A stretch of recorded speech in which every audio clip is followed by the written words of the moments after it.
Hello everyone, and welcome to this event on behalf of the European People's Party on ensuring children's safety and rights online. It's my pleasure to welcome you today. My name is Eline Chivot. I am Senior Advisor on Digital Policy for the EPP. We will start straight away with some words of opening from our Secretary General, Antonio Lopez Isturiz. The EPP and himself are very much committed to the protection of children, both online and offline. Dear Secretary General, we're grateful to you and to our leadership for your support with this event and on this topic. The floor is now yours. Good morning, ladies and gentlemen, and dear friends. It is my pleasure to kick off our seminar and to wish you a warm welcome. Today, we want to join and support an important debate and to discuss a topic which is very close to my heart and my work. How can we better protect children's rights and safety online?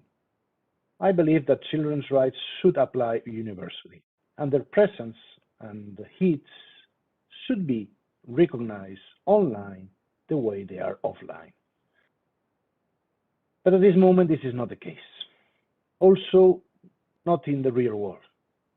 I'm worried, as the war in Ukraine poses an immediate and growing threat to the lives of the country's 7.5 million children. Humanitarian needs are multiplying by the hour as fighting intensifies. Children have been killed, wounded.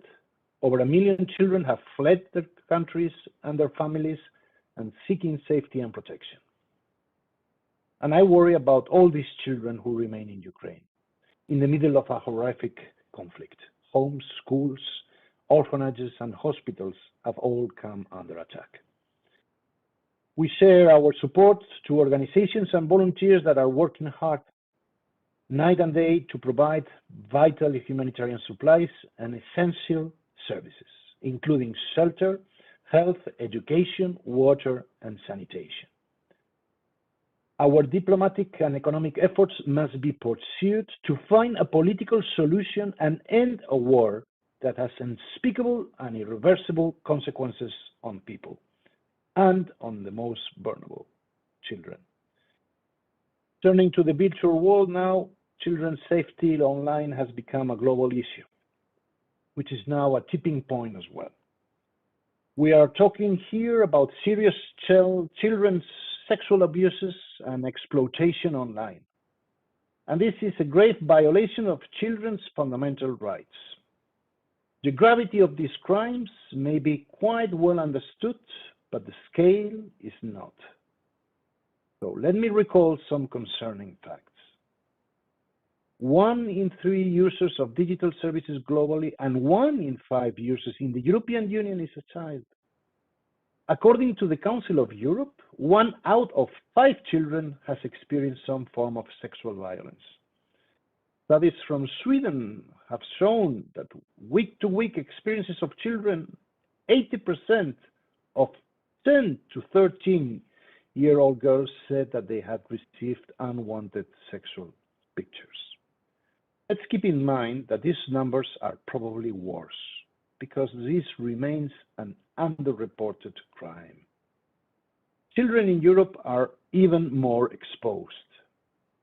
A recent report showed that in 2020, 86% of all known children abuse material discovered online was hosted in Europe. We know that children's online presence increases their exposure to harmful or illegal content, cyberbullying, and harassment. And to make things worse, the pandemic has contributed to the dramatic increase of child sexual exploitation and abuse online. Of course, the online information environment, new technologies, and the digital economy present us with many opportunities for economic growth, for jobs, for small businesses, and for our quality of life. But we cannot and should no longer ignore that the technological development of the digital world has made it easier for perpetrators to recruit new victims beyond borders. This has facilitated the creation of a global market for child sexual abuse material. Case in point, online platforms and applications are unfortunately being used by offenders to sexually abuse children or facilitate offline abuse. Our party, the EPP, has been at the forefront of the European Union digital policy agenda, including by participating to various legislative efforts that seek to protect and empower children in the online space. We have worked in favor of more due diligence and accountability requirements for online companies. The EPP will also discuss this issue in our upcoming Congress at the end of the month of May in Rotterdam. We are encouraged to see more targeted European legislation that will better protect children from these horrific crimes. We have seen significant progress with the Digital Services Act. The Better Internet for Kids strategy and the proposal for a regulation on fighting child sexual abuse and materials are promising additional avenues for action. This regulation is urgently needed to improve the detection and reporting of these crimes online and to remove abusive material. Of course, different companies have different tools and skills, and they face different challenges, including technological challenges. But one thing is clear, we all have the same obligation, protecting children. Them as service providers and ourselves as politicians and policymakers. Online companies have significant market and economic power, so they can move digital mountains.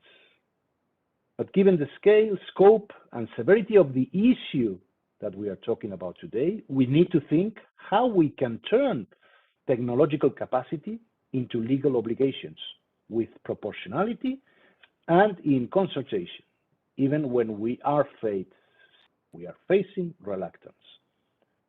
Refined methods to identify attempts when they are happening can prevent children being at risk.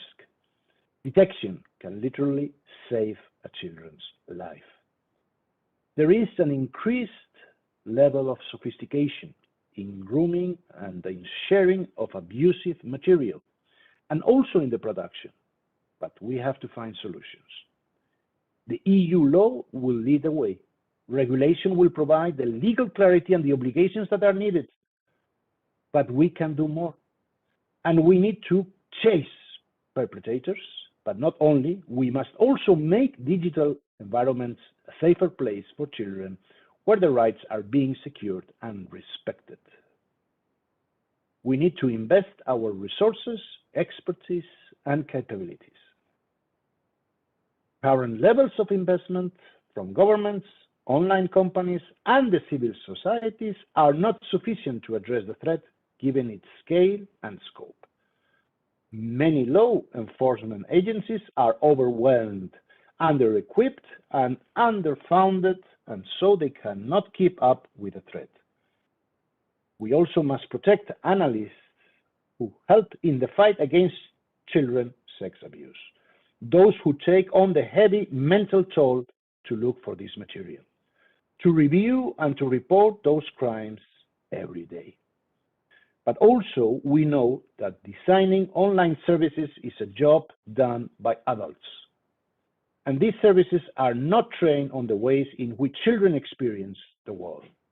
So let us then ask ourselves, how can we ensure that the companies and the people who create those services take this more into consideration? Investing in digital literacy is a long-term effort, but it can be powerful. We need to invest more in education and skills development, better knowledge, use and navigation of the digital environment to fight online abuse, especially for children and parents.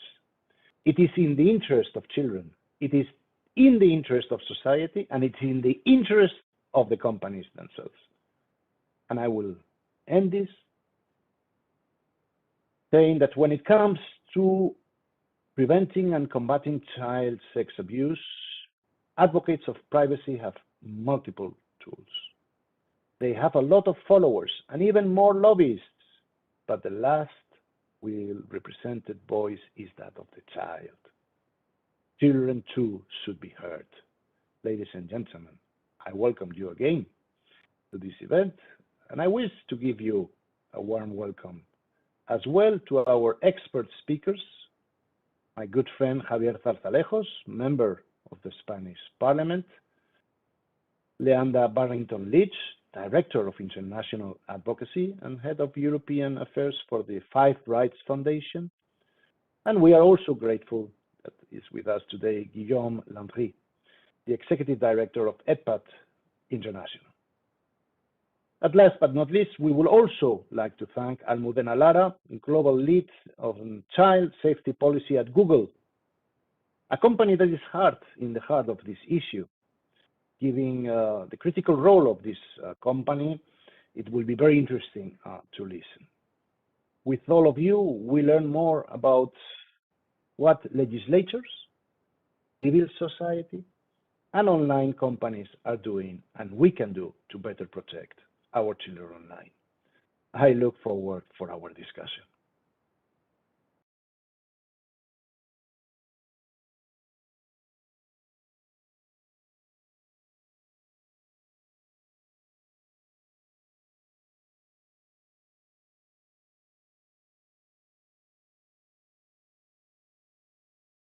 And rights online.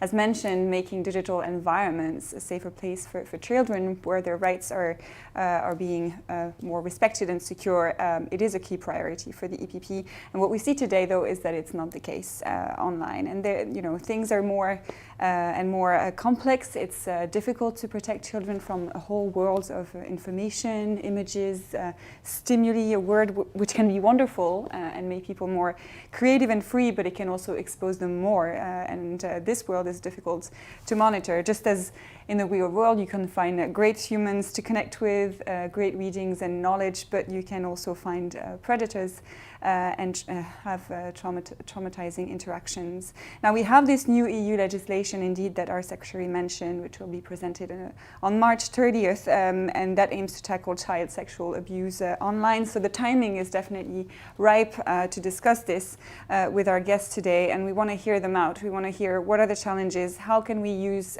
tools or the law or both to improve things and better protect children. What does that mean, all this, for a platform, for an internet company, who usually deal with many users that are very young? What do companies do to solve this? What can they do? What should they do?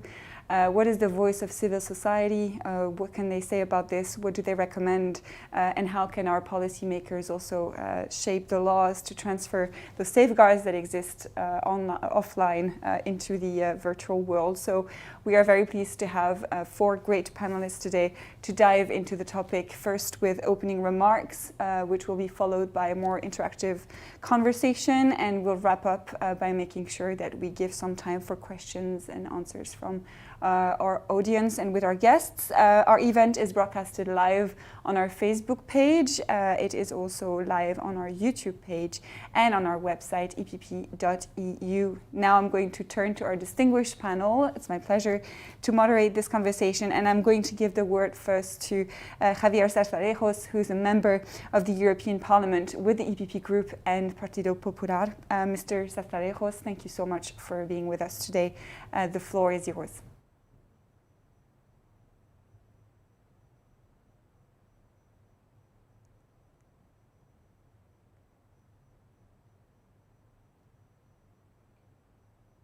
Can I hear? I cannot hear.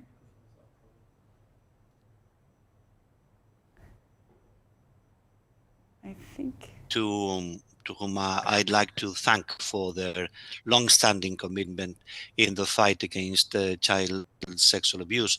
I also would like to highlight the importance that the EPP has always attached to this issue and the policies that should be put in place to prevent child sexual abuse. In terms of what can be done from not only the legal but also the technological basis. Excuse me.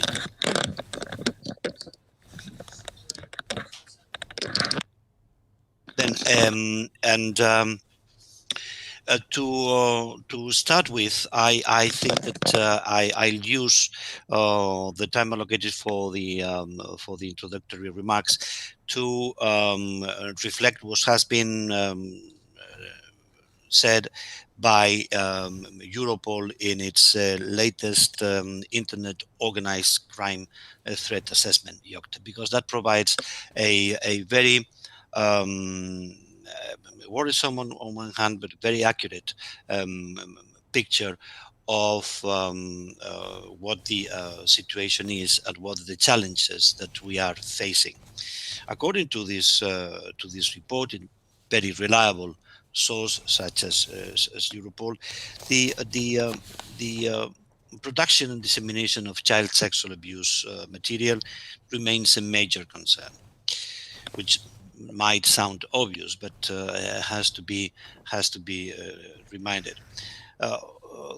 According to the law enforcement agencies' reports, there has been a steep increase in online grooming activities on social media and online gaming platforms. The third remark would be that the production, and this is particularly interesting in terms of what can be and should be done. The production of self-generated material is a key threat. This material is displaying increasingly younger children. So the increasing normalization of sexual behavior online is changing younger people's attitude to sharing explicit content with each other. During the reporting period that Europol has used to produce this report, law enforcement agencies reported a surge in the detection of self-generated material exchanged on social media, also displaying children of a younger age. Some NGOs engaged in the detection and removal of child sexual abuse material online report that almost 2/3 of the confirmed reports contain self-generated material, often captured in the victim's own bedroom. 2/3 of the confirmed reports. The overall activity, this is another important point, related to child sexual abuse material distribution on P2P networks has increased considerably. Peer-to-peer, P2P file sharing report networks remain important channels for the distribution of CSAM. The dark web, obviously, the dark web remains an important platform for the exchange of CSAM. Cases involving live distant child abuse continue to increase. Some offenders record or capture victims performing live stream sexual acts for them without the victim's knowledge. This way of producing new material is often referred to as capping, which comes from the phrase to capture victims' material. Law enforcement agencies have observed the exchange of new capped material on dark web forums. And CSAM for profit continues to be a growing threat. So with the exception of live distant child abuse, offenses related to child sexual abuse are not usually committed for financial gain. However, the monetization of CSAM is a growing threat. The annual revenue of CSAM sites is estimated to have more than tripled between 2017 and 2020. Cryptocurrencies are the currency of choice for these types of transactions. Well, I would say that this is a quite telling picture of the kind of challenges that we are facing, and that I will be happy to discuss with you in the course of this session. Thank you. Thank you very much, Mr. Zarzalejos. Indeed, these are extremely telling and concerning figures. Sometimes facts are just worse than words. I would like to turn now to Ms. Leonda Barrington Leach, who's representing the Five Rights Foundation as Director of International Advocacy and Head of European Affairs. Thank you so much, Leonda, for being with us. The floor is yours. Thank you, Eileen, and thank you to the EPP for this important event. As you said, I'm Leander from the Five Rights Foundation. We're an NGO with the mission to build a digital world that children and young people deserve. As an organization, we work very closely with children. We also do a lot of research. We work with IT practitioners on developing technical standards, and we provide expert support to regulators around the world. I'd like to take the time I've been allocated now to set out 5 principles to help frame our discussion, but first a few words on the issues to complement what has already been said. So childhood today is lived online as it is offline. 1 in 5 users of digital services in the EU is a child. Offline, as individuals and as societies as a whole, in the home, in the street, in the playground, we ensure that kids live, play and learn in environments that are as safe and conducive to their well-being and development as we can. We certainly treat them differently from adults because we recognise that as children, they have specific vulnerabilities and needs. But this is not the case online. Online, what we take for granted in the physical world is the exception rather than the rule. Online, the rule is that everyone is equal. In other words, everyone is treated as adults. This has meant a massive regression in terms of children's rights over the last 3 decades as children's lives are increasingly lived online. The attention economy uses persuasive design to get and keep kids online, engaging, sharing, and creating content. This leads to children being systematically exposed to a wide variety of risks. Carelessly designed systems then exacerbate these risks and develop negative feedback loops for children and society as a whole. Let me give you a few examples. Five Rights Pathways research last year showed that social media accounts registered as children were all subject to messaging from strangers and illegal or harmful content within hours of being set up. While these accounts were targeted with ads for games, sweets, teenage tampons, and such like specifically for kids, they were at the same time also recommended harmful content from sexualized to pro-suicide material by algorithms that weight negative or extreme content 5 times higher than neutral or positive content.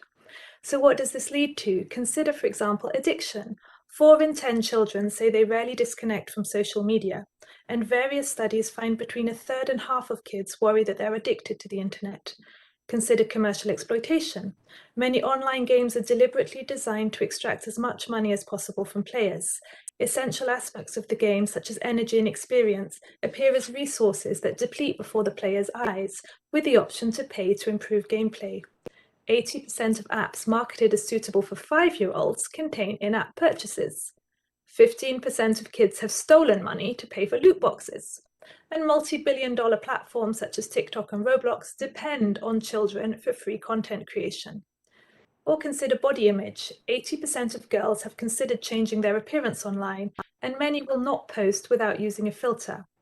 Consider gender stereotypes and violence. 10% of 10-year-olds say they're addicted to porn.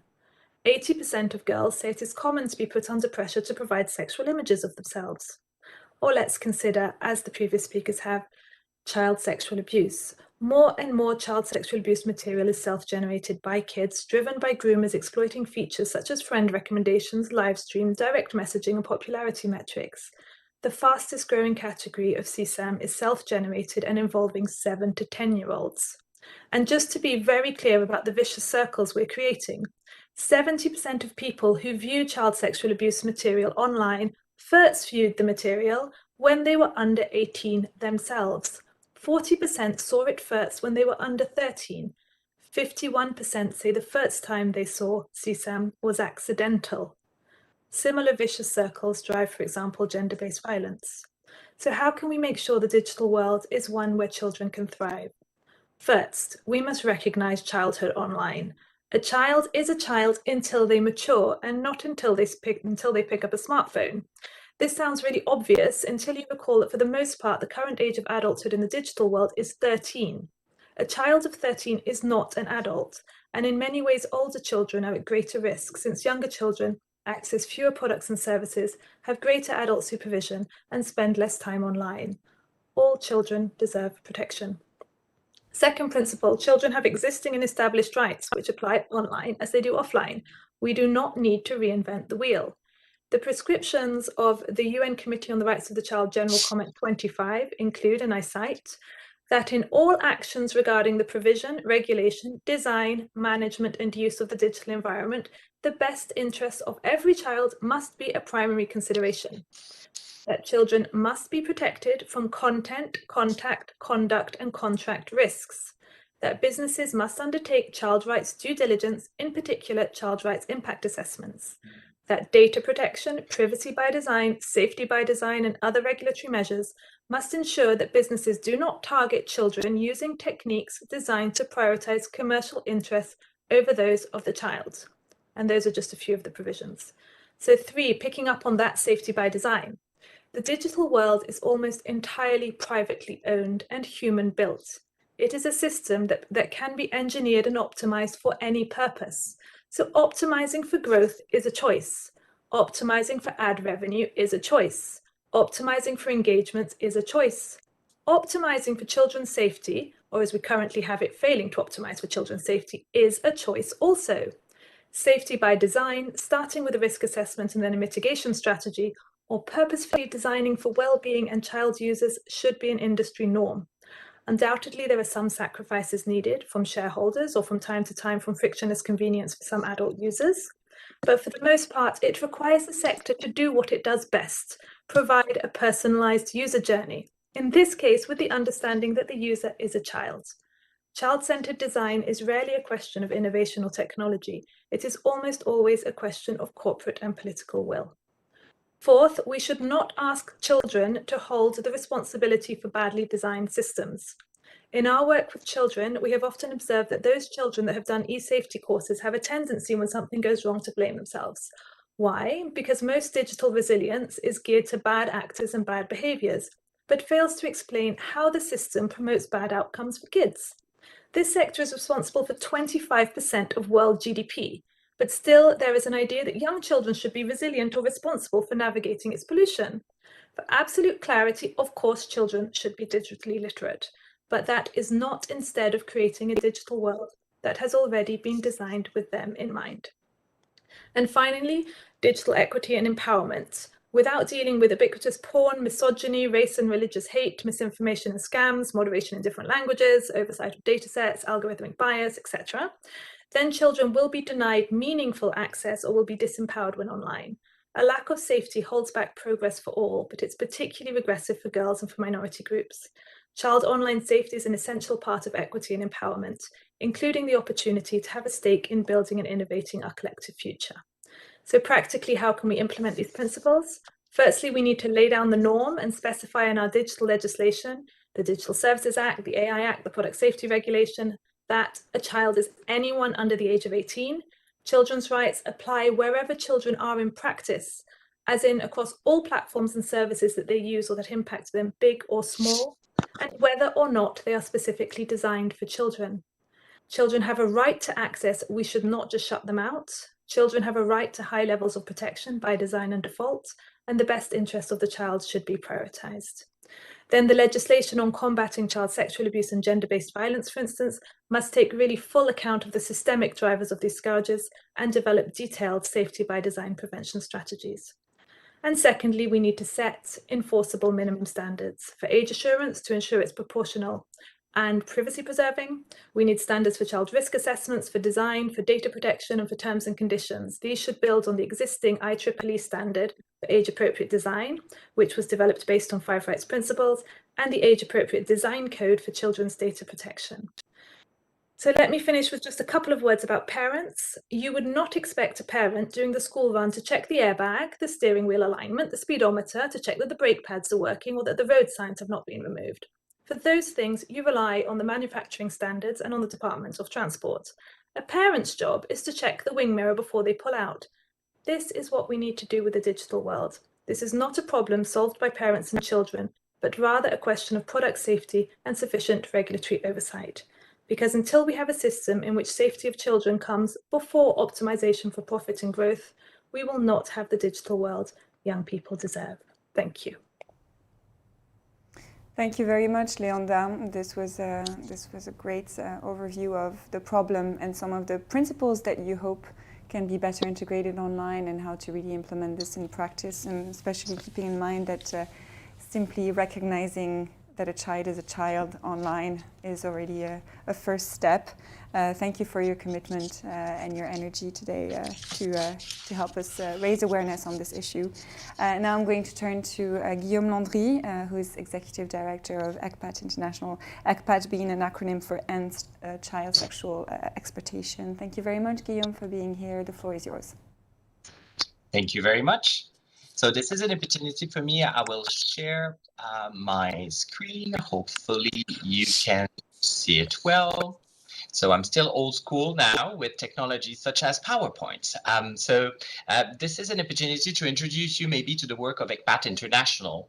What makes us a little bit of a unique organization is the focus is totally devoted to the fight against sexual exploitation of children. And we are a network of civil society organizations, over 120 of them, present in over 100 countries. What matters in that perspective is recently discussing with about 60 of them in the past 2 months and asked to those members from Chile to Kazakhstan, from Canada, all the way to Botswana, what is the main concern at the moment, the main trend that you see in terms of sexual exploitation of children? It is everyone's business to recognize that it's online. So this technology facilitated context of sexual exploitation of children. And ECPAT has led a 13-country process of research together with UNICEF and Interpol. These research are groundbreaking in the sense that they have engaged with at least 1,000 children per country, distilling information from their exposure to technology and harm.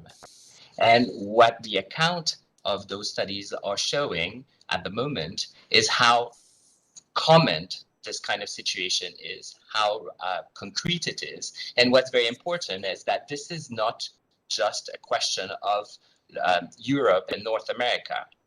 Children in Namibia are massively exposed to child sexual abuse material in the same proportion that we have in the Philippines, in Kenya, in Mozambique, in Thailand. So this is truly a global issue, and now we have the primary data to demonstrate this. It's not just a perception, it's a reality.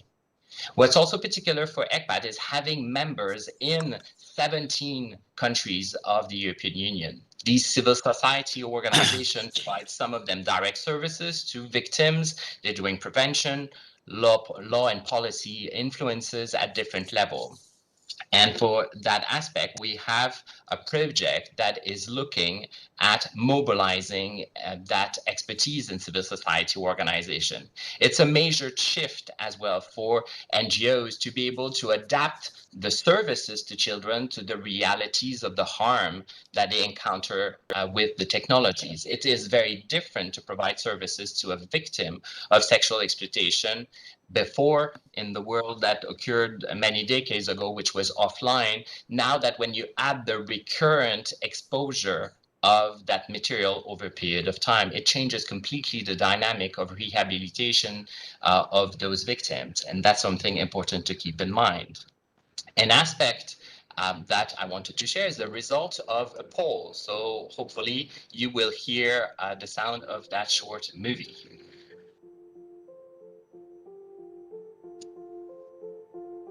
This is Raoul, Carl, Susanna, Maria, Christoph, Joanna, Eva, and Magnus. They are just 8 of the 9,000 adults we recently surveyed from across the EU. We surveyed them because we were curious. We believe that people's privacy in the online world is important. We also believe that children have the right to be protected online. As a global network dedicated to ending the sexual exploitation of children, we believe in privacy and child protection online. But does the public agree? What do the voters and citizens of the European Union think? Are they aware of what their governments and the European Union are doing to protect children online? This is what we found out. Nearly 7 out of 10 people feel that there is not much, if any, privacy online. 73% of adults believe children cannot go online without being approached by adults looking to harm them. 76% of respondents are willing to give up some of their personal privacy online to allow for automated technologies to detect images of child sexual abuse and exploitation, and detect other signs of child sexual exploitation. 68% of respondents support plans by the European Union to introduce new legislation on the detection, removal, and reporting of child sexual abuse material by online service providers.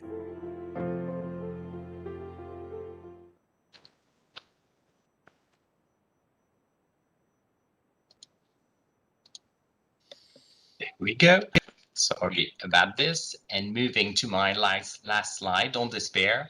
It's just to wrap up a little bit the key messages in that regards. I think this series of polls is very important also to set the framework of the discussion with the industry, saying that the population is aware that privacy is an important issue, of course, and children's rights also are aligned with privacy. It is a right for children to have privacy. That being said, they also have children a right to protection.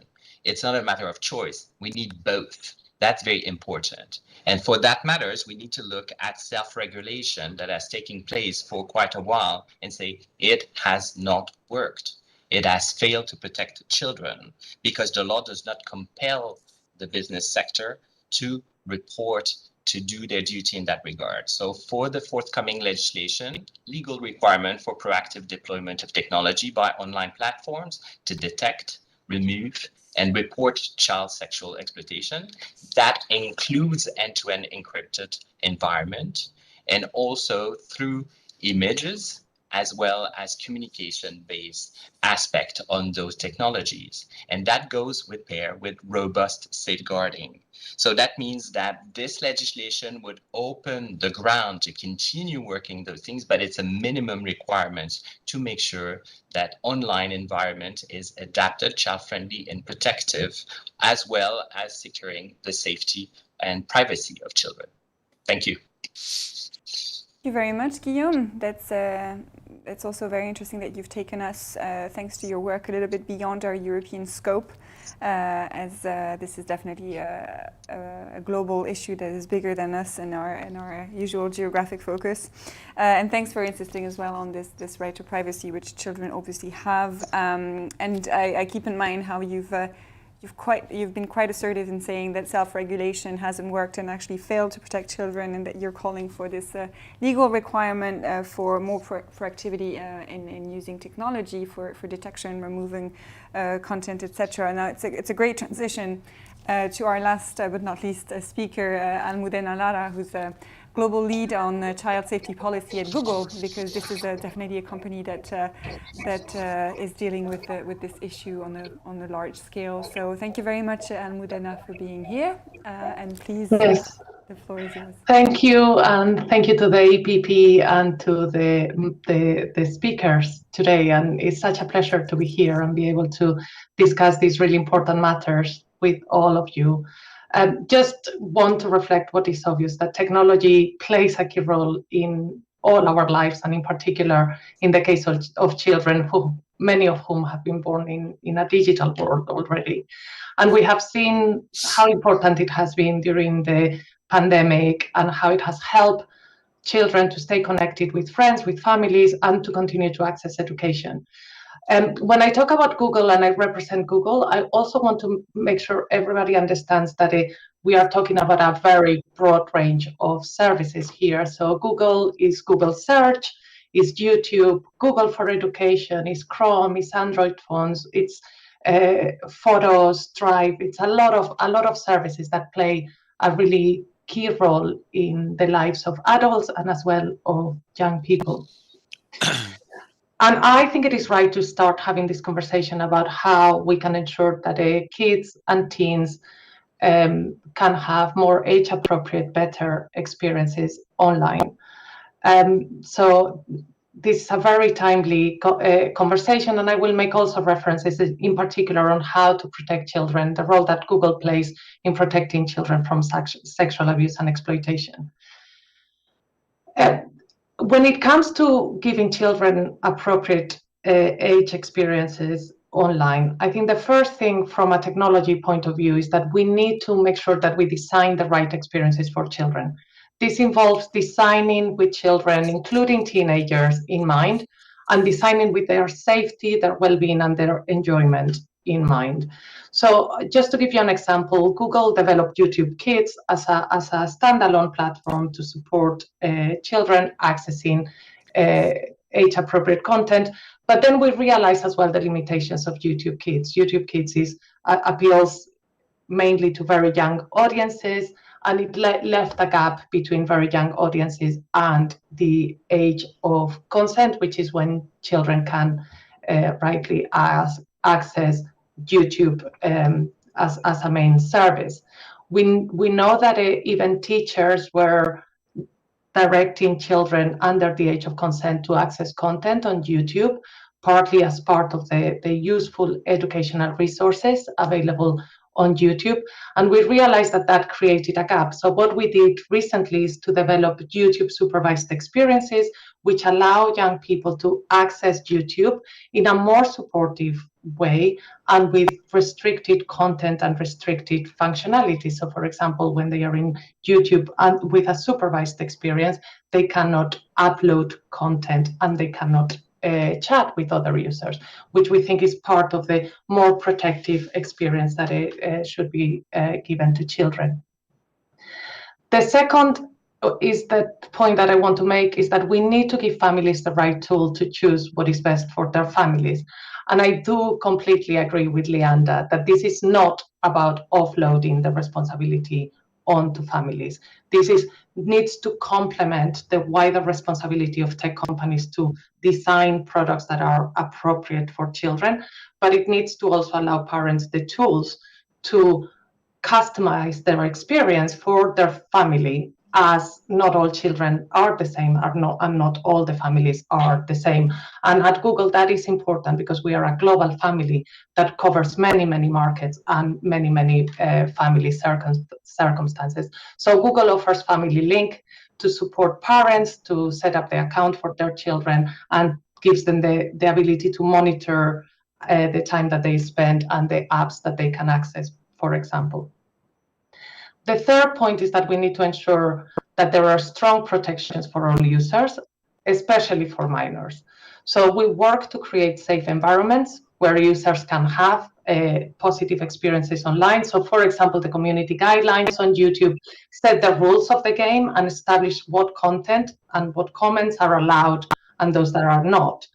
So when it comes to child safety, in Q4, the last quarter of 2021, we removed over 1.2 million videos on child safety grounds.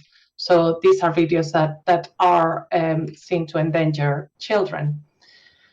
Even if content does not violate our community guidelines, it might be the case that they might not be suitable for children under the age of 18. So in the words of the AVMS, this is content that might be seen as impairing the physical, mental, or moral development of children.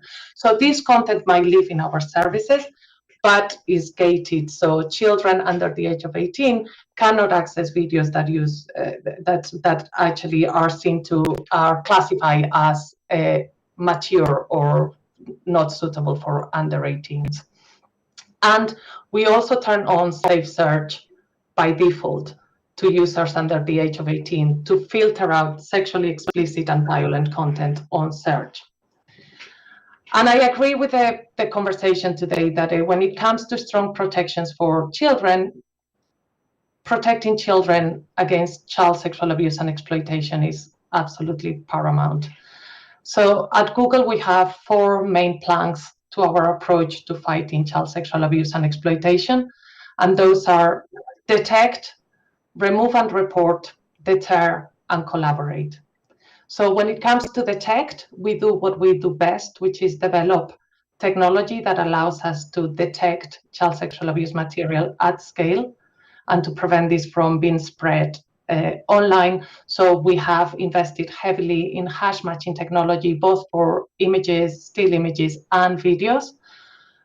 That hash matching technology allows us to continue to detect content that has already been identified as containing child sexual abuse material. But we know that, as has been discussed today, that perpetrators continue to produce this material and unfortunately targeting young people to self-generate this content. So we need to also invest in technology that allow us to detect content that has not been seen before. So this is new material. So we have invested heavily in machine learning classifiers that, combined with human reviewers, help us to identify not previously seen child sexual abuse material. The material that we detect, we remove and we report to the authorities. So in the last half of 2021, we made just under 500,000 reports with over 3 million pieces of content of child sexual abuse material. We know that investing in detecting, removing, and reporting is important, but we will not dent the problem if we don't focus as well on deterring this type of abuse from happening. So we work, and our engineers work constantly to design our products in ways that are not easy to exploit by abusers. And for example, in many markets in Europe, and this is going to be expanded, we have warning messages on search when people are trying to find do any search that is related to seeking this type of content. These deterring messages alert people that the content is illegal. And we know from the experience that actually once users have seen this message, their follow-up searches tend to not be related to abusive child sexual abuse content. And the final point in our fight against CSAM is collaborate.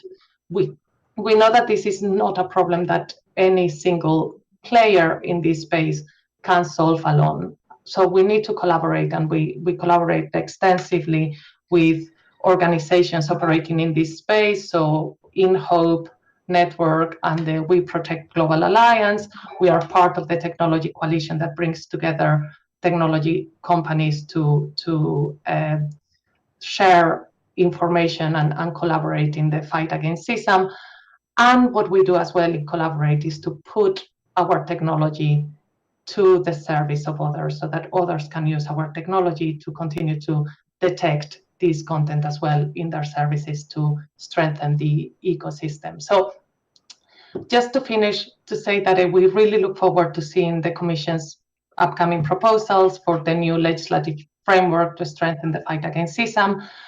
We look forward to working as well on some of the points that have been made on how to balance the different rights at stake, the privacy and the child safety online. And we believe that this is really important opportunity for us to get it right for children. Thank you. Thanks very much, Almudena, for this comprehensive overview of what Google is doing to deal with this problem. So you've mentioned some tools as to how to restrict access, and also using safe search by default, and also deterring some messages, and I guess tweaking a bit follow-up research. So you've explained quite clearly that design is important to keep in mind the child when designing those tools and services, and you've insisted on Google's guidelines for detection, removal and reporting, deterring and collaborating. Thank you very much. I guess we'll have some reactions on that, and to dive into this a bit deeper as to what you're doing in that space. But I would like to circle back to MEP Sarsalejos, because I think some of our speakers mentioned this upcoming CSM legislation that the EU is proposing very soon, and I was wondering if you could be so kind as to remind us what's the goal of that regulation, what is it trying to solve in terms of the problems that are there, and maybe how is it trying to complement or address the fact that existing regulation may not be quite adequate for such a critical issue. Yeah. Well, yes, we are all expecting the proposal by the Commission in order to discuss a permanent regulation on to prevent child sexual abuse. There will be some important legal innovations. We expect the setting up of a European sort of European NECMEC, so to speak. We also expect new regulations for platforms and better tools in order to meet the law enforcement challenge. I think that we face not only a law enforcement challenge because law enforcement agencies are virtually overwhelmed by reports of child sexual abuse, and they are overwhelmed in their capabilities to process all the data coming from these reports. We shouldn't forget the let's say the psychological cost of those who have to review, have to assess, have to identify pictures and recordings of child sexual abuse, and all sorts of problems.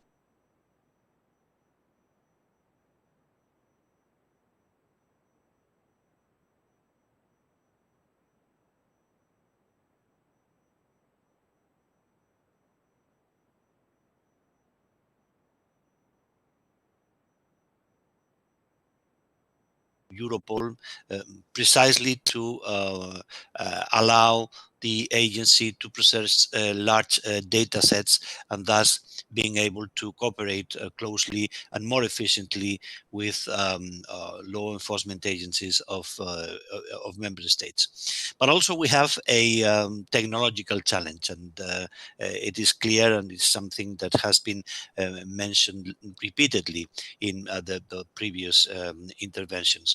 I think that we, the European legislation, made a major progress with our latest regulation that involved the derogation of some provisions of the e-privacy directive, precisely to make it possible for companies to continue the processing operations for the purpose of fighting child sexual abuse.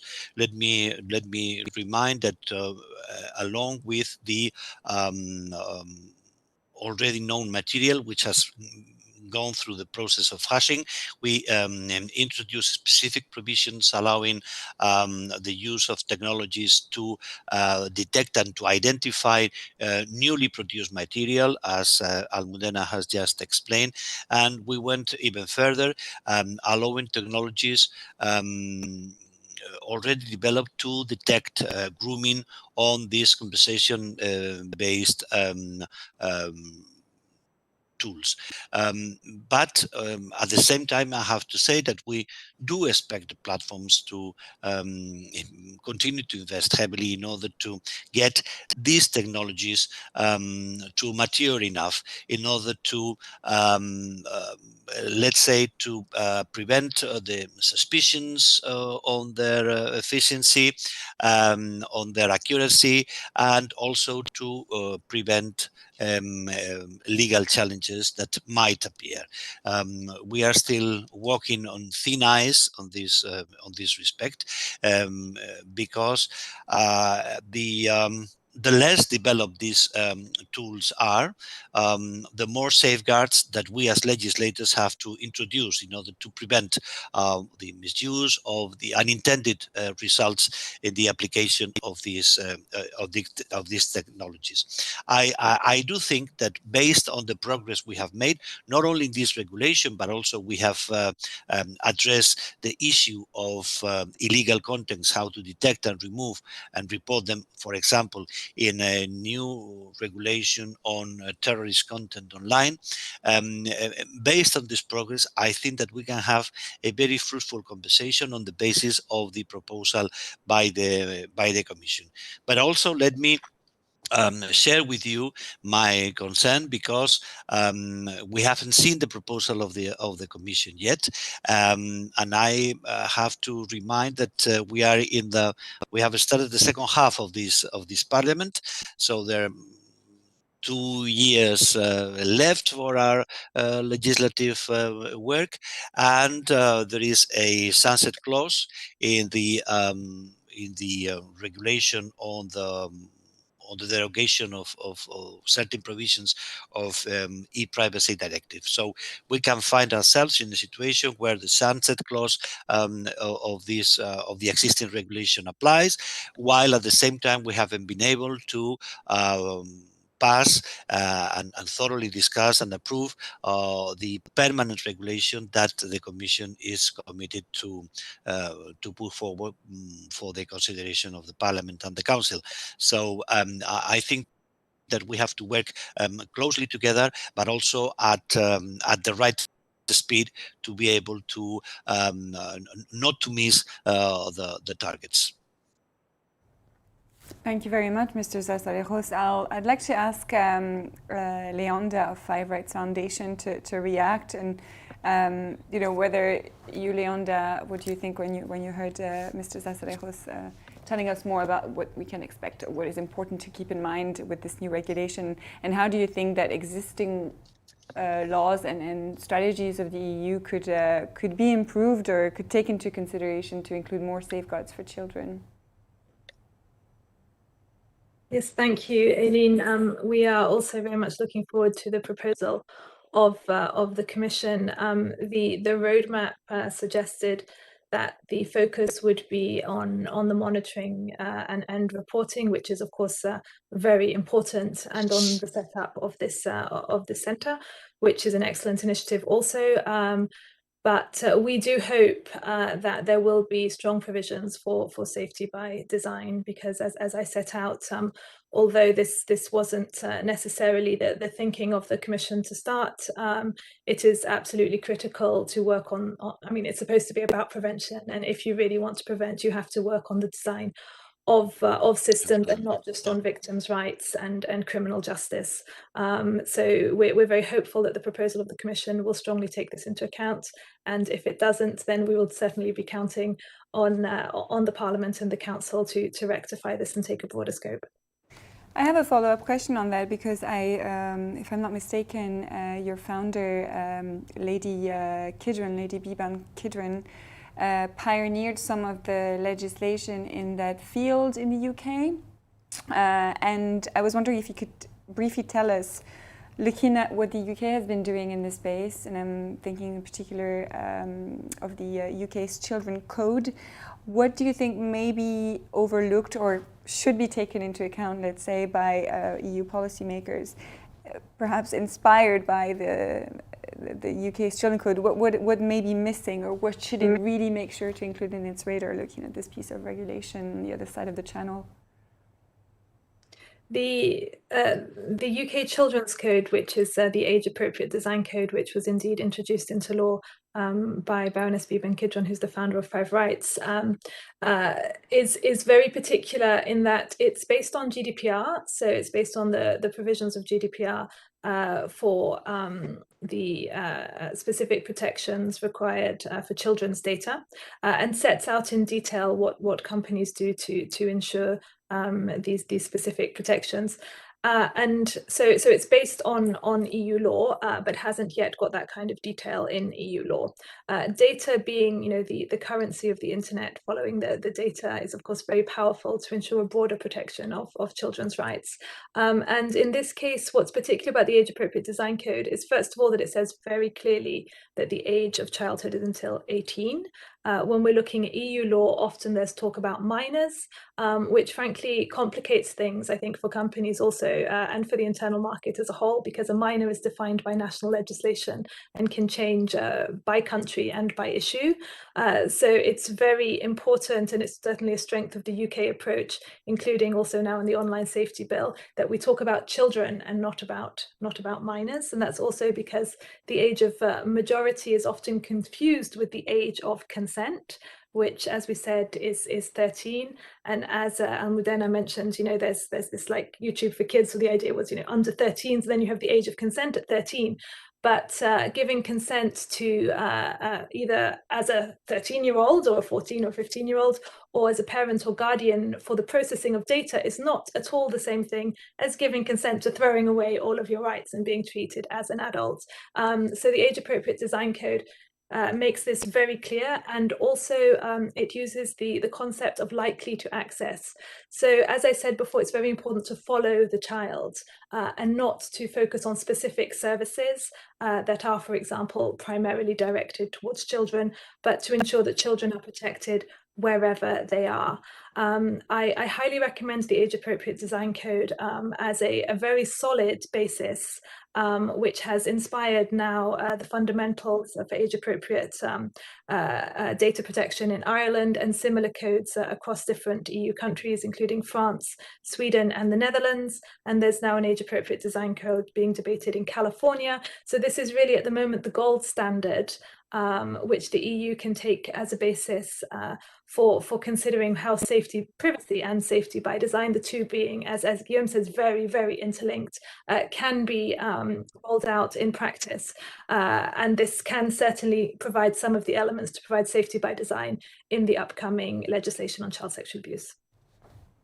Thank you very much. That's very interesting. And what you mentioned about minors, so we should refer to them as children and really put an age limit, because of the way different national legislations define that limit. So words definitely have a meaning. So thanks for that, and also for referring on this idea of following the child to really protect them to wherever they go.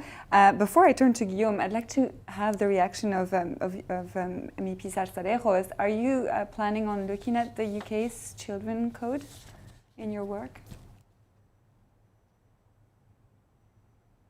You're on mute. No, I do agree with Leonda. Even if I don't know in detail the code, I think that we have built on very positive experience coming from the United Kingdom, and there are already a good number of good practices and progress in legislation that should be taken into account. But let me tell you that it's important to reassert the principles, and the principle is that just in the same that we have always said that what is illegal offline should be illegal online. I think that we have to reassert the principle that a child offline is a child online, and that is something that has to make us draw all the consequences of that. I think that what Leander has insisted, and rightly so, on the need to prevention and the importance of ensure the security by design is something that has to commit us all, both legislators and companies, and to find the right regulatory solutions that not only protect children but also protect platforms, because they give and they provide a predictable and safe legal basis for their activity. Thank you very much. Turning to you, Guillaume, because MEP Sarsadejos mentioned the technological challenge, and I believe that in February, with several other children's organizations, including actually 5 Rights, you called on the EU to legalize highly precise detection technology to detect child sexual abuse material and foster innovation to protect kids better. And the proposal should provide a legal framework that allows for technological innovation in the long term. Now, like how you see those technologies as potential tools to at least fight child abuse online, but what does that innovation mean and look like? And also, of course, please do react to what you've heard earlier. Yes, I think what's interesting is to examine how innovation has been driving the force in recent years as well, to be able to make sure that technologies in themselves were also the driving forces to create the technological solutions that the technologies themselves were creating in terms of problems. And so I think, it's important to commend Google and others for really driving different types of techniques and technologies that allows us today to be much more creative in the way we can actually prevent the circulation of such material online. And that also interesting to examine the proposition that was postponed, but still that took place last summer by Apple, that showed also, even from end-to-end encryption, entry points for being able to do still some sorts of control on those measures. So maybe for the UK side, that's a part in Article 7 of the DSA that is still a bit contentious and needs to be examined carefully by the European Union of how can we be proactive in examining as well exchanges and communication in regards to child sexual abuse material. Very interesting as well from the UK's perspective, looking as well at on how the size doesn't matter.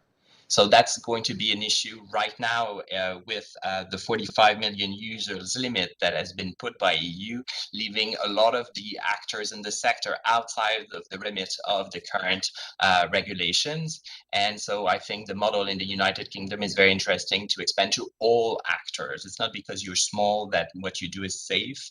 And for children, they need to be able to interact with all sorts of platforms in ways that are safe in that regard. So indeed, I would also reiterate the point that Leon was making on safety by design and by default.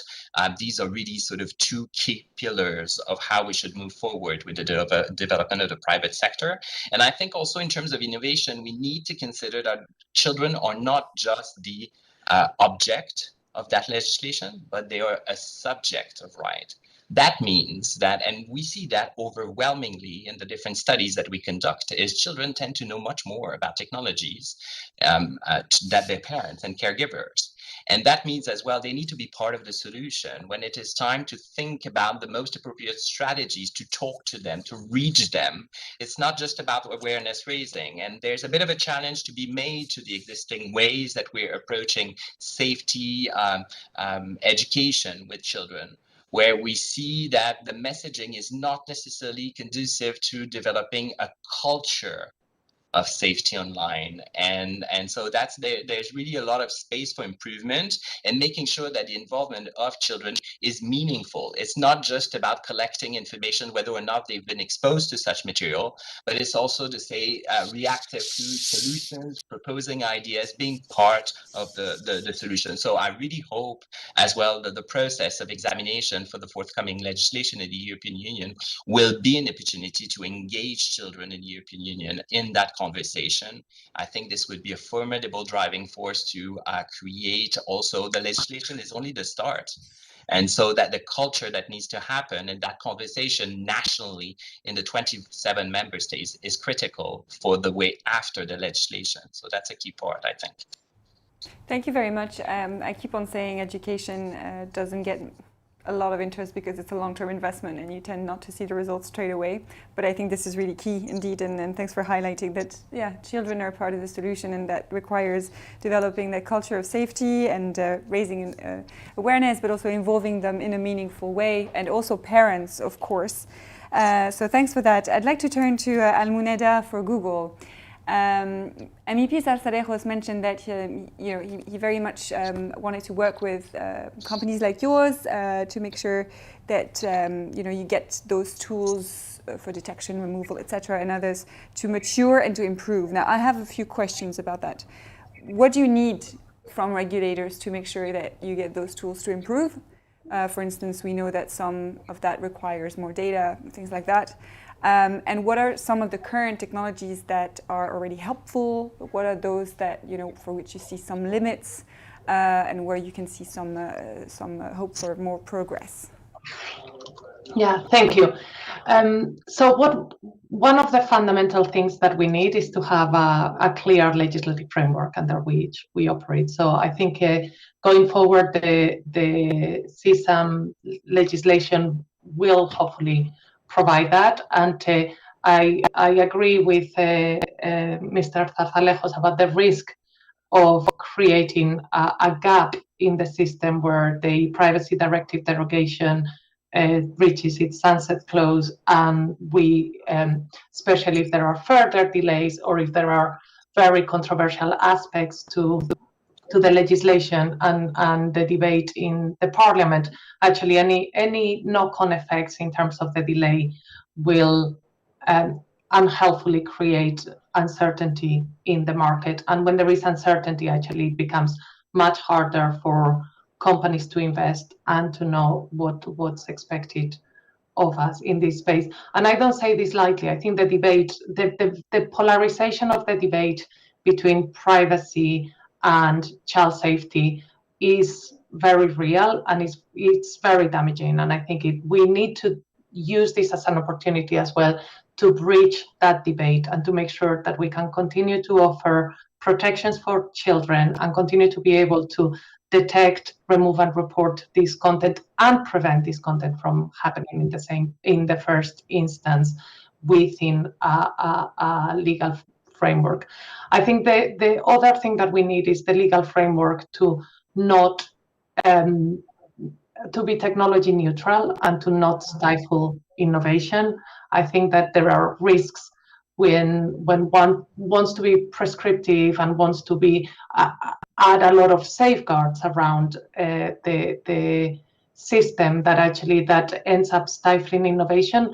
And this is a space that is very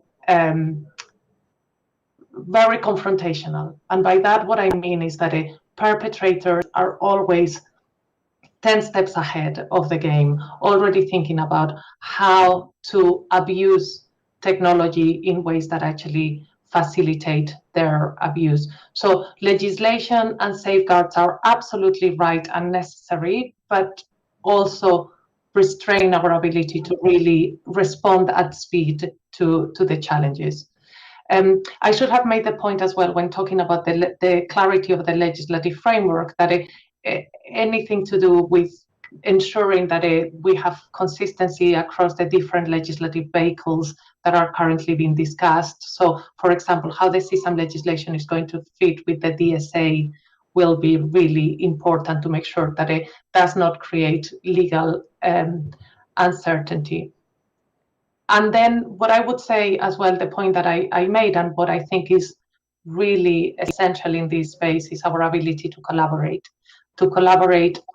across technology, to collaborate with law enforcement, to collaborate with policymakers. I think this is a collective challenge, and we need to be able to find collective solutions. And if I may, the final point, I think one that is important when we are talking about practical solutions of things that we might want to think with the technology, for example, that I mentioned, to allow us to detect not previously seen child sexual abuse material. We actually need to be able to train our classifiers so that the classifiers over time also become much better at predicting what type of content might be highly likely to be child sexual abuse material and not. And that actually requires us to be able to access and to retain for a period with the relevant safeguards, but to retain the content in ways that allow us to train the technology that will allow us to then become more accurate in the way that we detect this content. Thank you very much.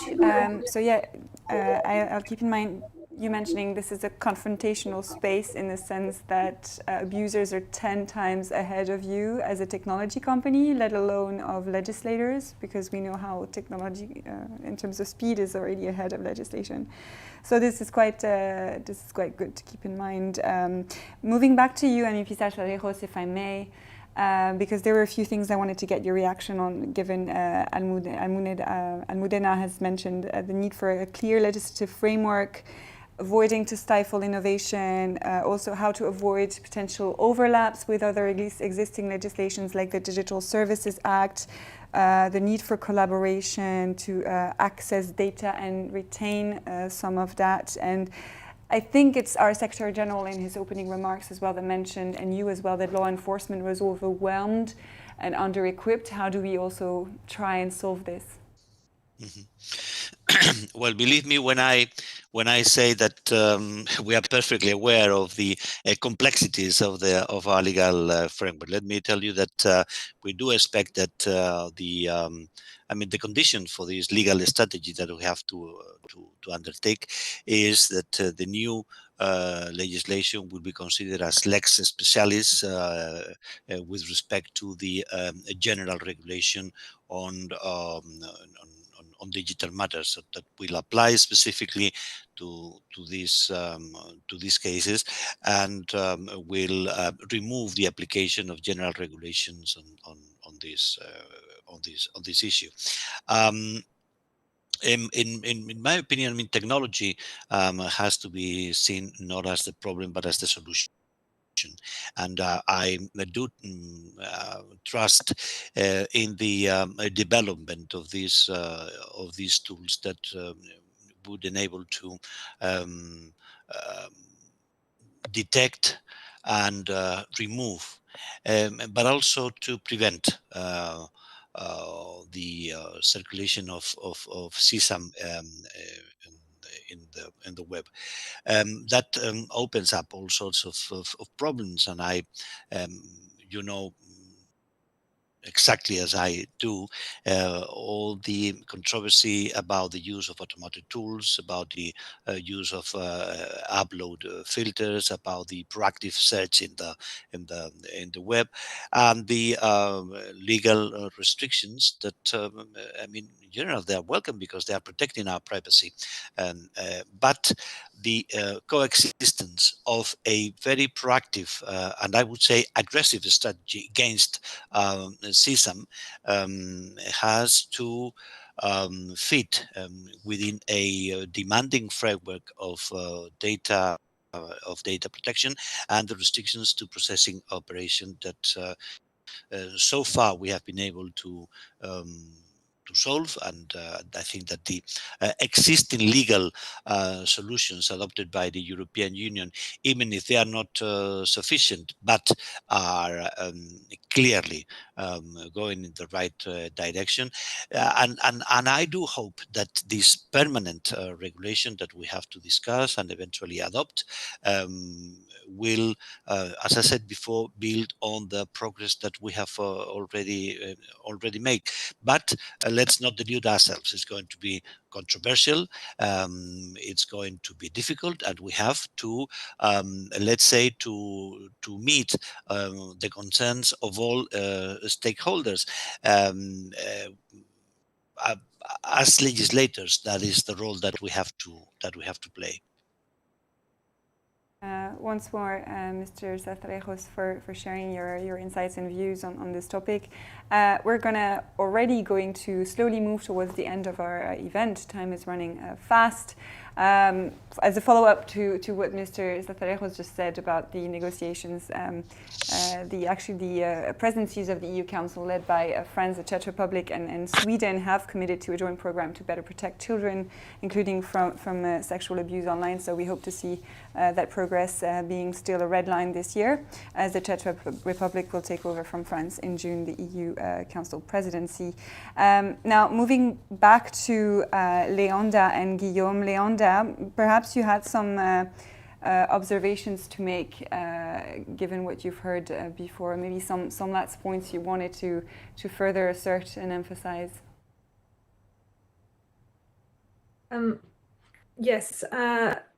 One particular thing regarding good regulation, building on what Almudena said, good regulation focuses on outcomes. It doesn't focus on, it's not prescriptive on the how. That's why we talk about child impact assessments and mitigating measures. If you don't have that, then you often get into bad regulation with things like, age verification and shutting children out and things like this. We need to be quite clear about setting what we expect to see as the outcome for kids. And then indeed, we need to let technology companies have the space to innovate and the freedom to be able to adapt accordingly. So being tech neutral, for example, is I would say the AI Act at the moment is not brilliant in this, and in terms of being future-proof, in that it has a list of what types of technology being used, are considered high risk or not, instead of saying that, you have to assess the risk of your technology based on certain criteria, and if it's high risk, you need to mitigate those risks. In particular, if, and they're recognizing, of course, that an AI system that interacts with a child is always going to be higher risk than when it's interacting with an adult, something at the moment that the AI Act does not recognize. But being tech neutral also means, as Almudena and as Guillaume also touched upon, small is not safe. So having certain requirements just for big platforms and not requirements saying that essentially small platforms should also be safe is not really future-proof. So good regulation clearly sets out what we expect to see as the outcome and allows the space for that innovation. I think that's very important to keep in mind.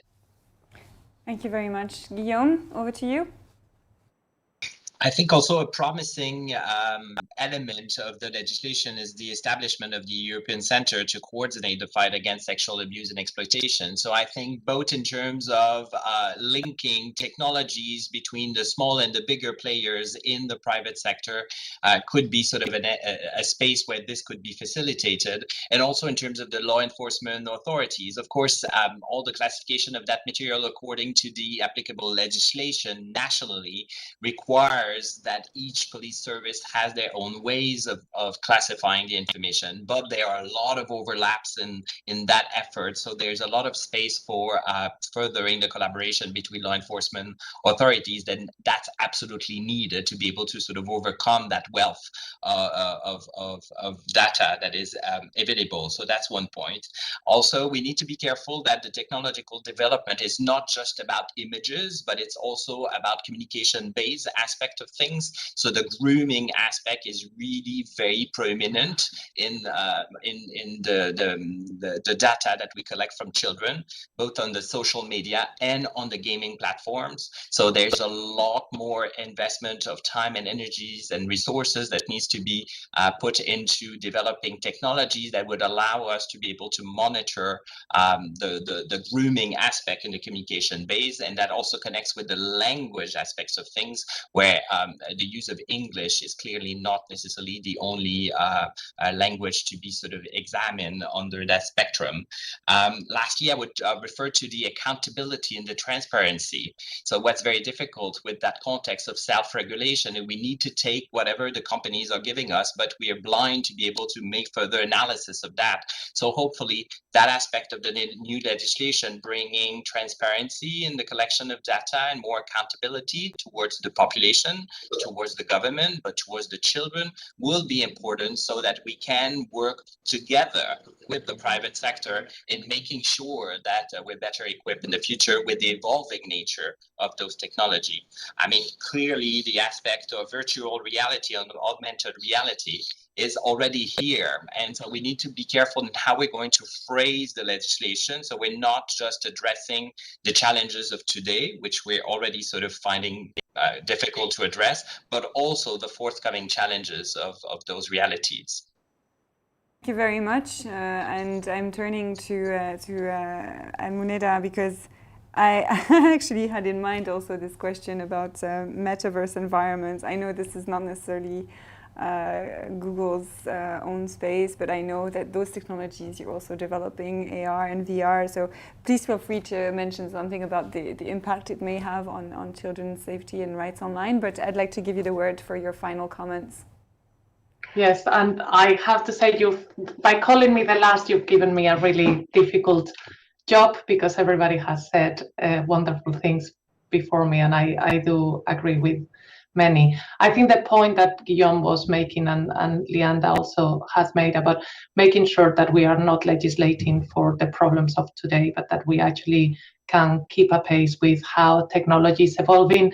It's timely as well, given the comment that you've just made about the metaverse and so many other ways in which technology can evolve and will evolve in the coming years. I think it's almost hard to think about how the world and our use of technology was 10 years ago. I think if we make that exercise, we realize that actually technology has fundamentally transformed all our lives in the past 10 years, and particularly the lives of children, in ways that were quite unpredictable at the time. I'm sure there were people that were able to foresee some of these, but it is changing, and it's changing rapidly, and the speed of the change is also increasing. So making sure that technology, that legislation and our legislative framework allow us to continue to protect children as technology evolves. And I really liked the comment that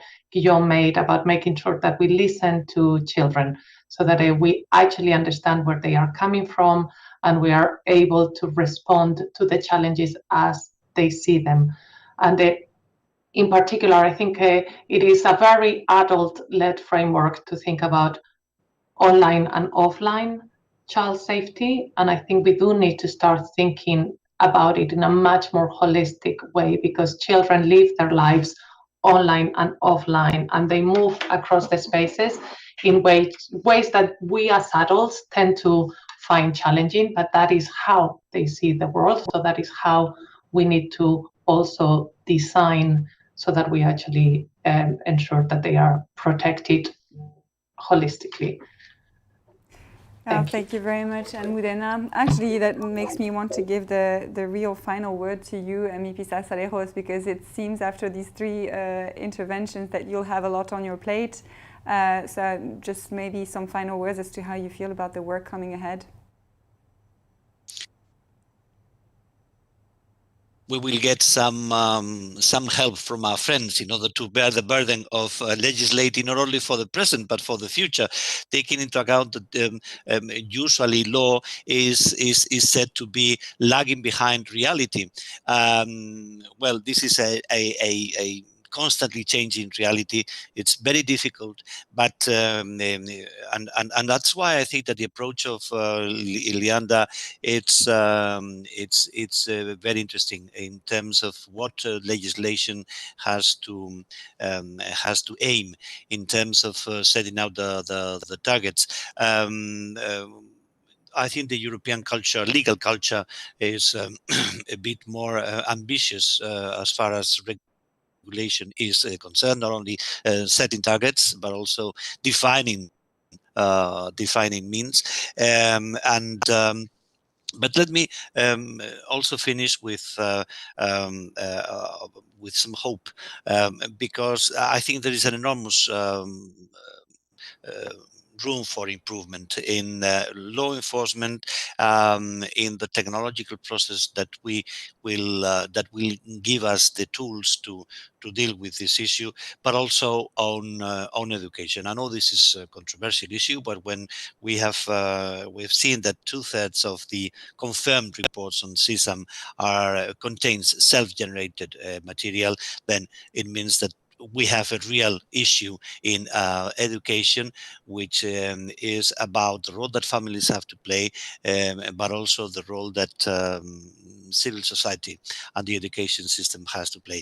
Not only how our children relate with internet and the digital world, but also how our children relate with themselves in terms of how they live their sexuality, how they live the interaction with other children, and how they interact in the offline and the online world.